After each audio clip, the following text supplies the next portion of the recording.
आज की कहानी है एक भिक्षु की। भिक्षु वह होता है जो सब कुछ त्याग देता है और एक चीज को अपना लक्ष्य बना लेता है।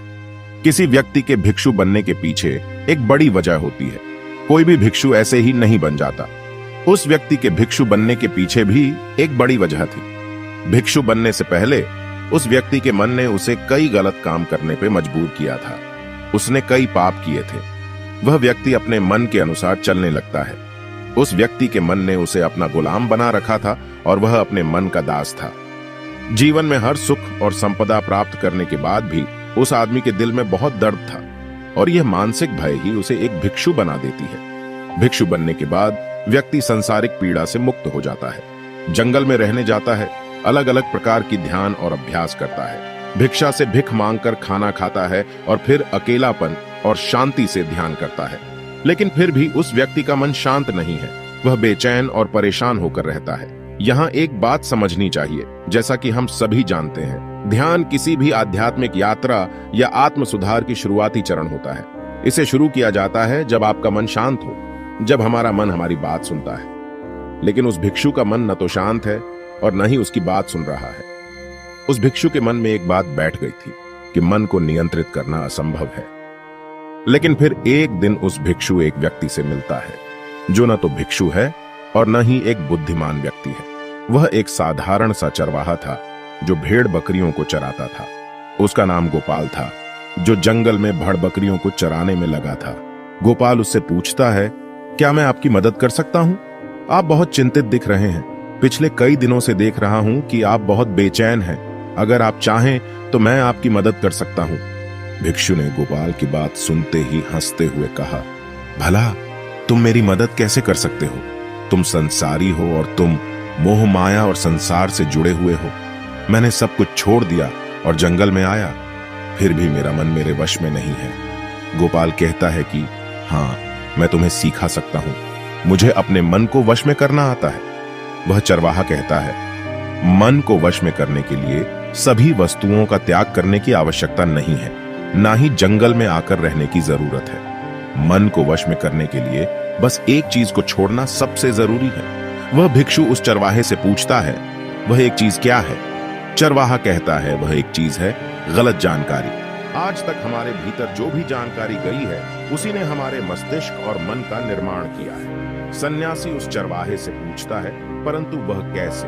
वह चरवाहा समझाते हुए कहता है, मान लो तुमने आज तक अपने जीवन में सेब का फल ही नहीं खाया है, तुम्हें सेब के स्वाद के बारे में कुछ भी नहीं पता, तो क्या तुम्हारा मन कभी सेब खाने को कर सकता है?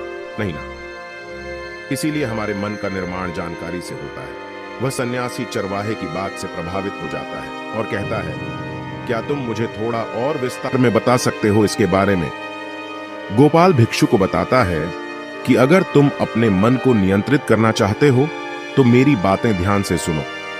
तुम अपने मन को नियंत्रित कर सकते हो जब तुम अपने मन की जड़ों को देख पाओगे। मन का निर्माण जानकारी से होता है और हमारे शरीर में जानकारी के 5 प्रवेश द्वार होते हैं। पहला, आंख। अपनी आंखों से जो कुछ भी देखते हैं, अच्छा या बुरा, वह सब हमारे मन की याददाश्त में इकट्ठा होता रहता है। दूसरा, कान। जो कुछ भी हम अपने कानों से सुनते हैं हमारे मन में वैसे ही बीज के रूप में बोया जाता है। तीसरा, जीभ। जिस भी चीज का स्वाद हम ले लेते हैं वह हमारे मन की याददाश्त में अंकित हो जाता है। चौथा है नाक। जो एक बार सूंघ लेते हैं, चाहे वह सुगंधित हो या दुर्गंधित, वह हमारे मन में दर्ज होता है। और पांचवा है स्पर्श। जिस चीज को हम एक बार छू लेते हैं, स्पर्श कर देते हैं, उसकी याददाश्त हमारे मन में कहीं ना कहीं अंकित हो जाती है। इन 5 और शारीरिक द्वारों से जो भी जानकारी हमारे अंदर प्रवेश करती है वह जानकारी बीजों के रूप में जमा हो जाती है और धीरे धीरे वृक्ष बनते हैं। हमारा मन मिट्टी की तरह है जिसमें बीज बोए जाते हैं और हमारी बुद्धि बीज बोने वाले किसान की तरह है। अगर हमारी बुद्धि गलत जानकारी के बीजों को सही जानकारी के बीज समझकर बो देगी और भविष्य में जब वह बीज वृक्ष बनेगा तो भविष्य में वह पेड़ खराब फल देगा। हमारा मन एक उन्नति के काबिल किसी खेती की तरह है जिसमें हम जो भी बीज बोते हैं वह हमारे अंदर उग जाते हैं। जैसे कि एक किसान ध्यान से सही बीज चुनकर उगाता है ताकि उसकी फसल भरपूर और फलदार हो, हमें भी अपने मन को सच्चे और सकारात्मक विचारों से सजाने की जरूरत होती है। जैसे कि एक माली अपने उद्यान की देखभाल करता है, हमें भी अपने मन की देखभाल करनी चाहिए, सच्चे विचारों, अनुभवों और जानकारियों से इसे पोषित करके। इस तरीके से हम अपने अंदर एक समृद्ध भावनाओं, समझदारी और विकास के वृक्षों को खूबसूरती से फूलने देते हैं। तुम्हारा मन तुम्हारे बस में इसीलिए नहीं है क्योंकि तुमने पहले से ही अपने मन में बहुत सारे गलत बीज बो रखी हैं और अब वह बीज बड़े वृक्ष बन चुके हैं। वह सन्यासी उस चरवाहे से पूछता है, अब मैं क्या करूं? क्योंकि अब तक मैंने बहुत सारे गलत बीज बो डाले हैं और मैं उन्हें उखाड़ नहीं सकता। गोपाल भिक्षु से कहता है, तुम अब तक अज्ञानता और अनजाने में गलत बीज बो रहे थे, लेकिन अब से सच्चे मन से सही बीज बोना शुरू करो। अगर अंदर हजारों गलत बीज हैं तो क्या हुआ, अब तैयार हो जाओ लाखों सही बीज उगाने के लिए। तुम्हें बस ध्यान देना होगा, यह देखना कि इन 5 द्वारों के माध्यम से तुम्हारे अंदर कौन सी जानकारी जा रही है और जो जानकारी आ रही है वह सही है या नहीं। भिक्षु पूछता है, यह कब तक करना होगा? गोपाल कहता है, पूरी जिंदगी। जैसे तुम हर दिन अपने पेट को अच्छा खाना देते हो, ठीक उसी तरह हर दिन अपने मन को भी अच्छी जानकारी और सही विचार दो। जीवन में हर दिन, हर पल तुम्हारे सामने 2 विकल्प होंगे, जिनमें से एक सही होगा और दूसरा गलत, लेकिन तुम्हें हर बार सही विकल्प का चुनाव करना होगा। हमेशा याद रखना, सही चुनाव करने से तुम्हें अंदर दुख हो सकता है, तुम तकलीफ भी हो सकती है, लेकिन वह तकलीफ कुछ समय के लिए ही होगी।